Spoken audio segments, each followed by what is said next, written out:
To be honest, I think I was always supposed to be a tattooist. I was drawn on people like when I was in school, like doing all the fake tattoos and stuff.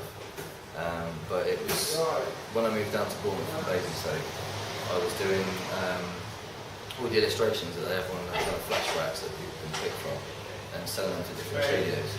And then one day I got offered two apprenticeships, both on the same day. And just sort of went from there really. I used to, yeah. When I was working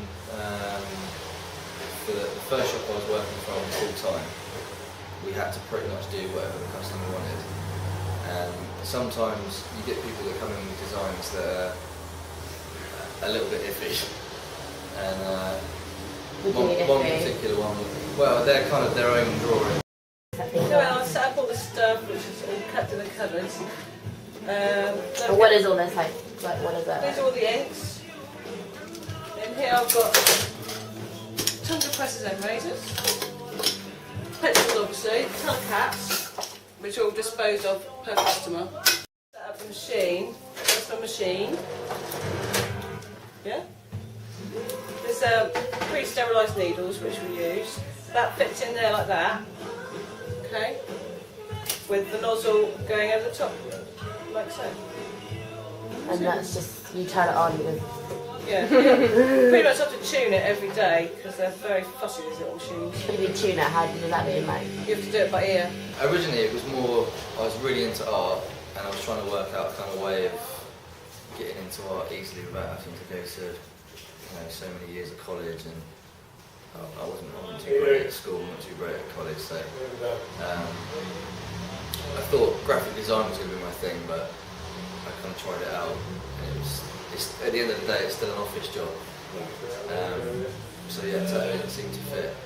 But I tattooed for a good few years and then got out of it thinking that I'd really pursued graphic design and product design. And it worked for me. Got back into tattooing and I've never looked back since. So do you think your passion for like tattooing like increased? Oh yeah, definitely. Yeah. Yeah, I think I almost needed to kind of leave it and then go back into it to appreciate it how I do now. Yeah. One particular one was a cross. Well, I think it was supposed to be a cross with a snake wrap around it, which kind of looked like a worm. And no, it was a dagger. Yeah, it was a dagger with a worm wrap around it and a flower. And I said to him, well, if we can redraw it and do it in our own kind of way. We have an alcoholic who, great guy, absolutely great guy to start with. I was doing a really intricate portrait on him, and he kept on going out. It was a portrait of his brother on his back, and he kept on going out for cigarette breaks. And what had been happening is every time he went out for a cigarette break, he was sipping out of a hip flask of whiskey.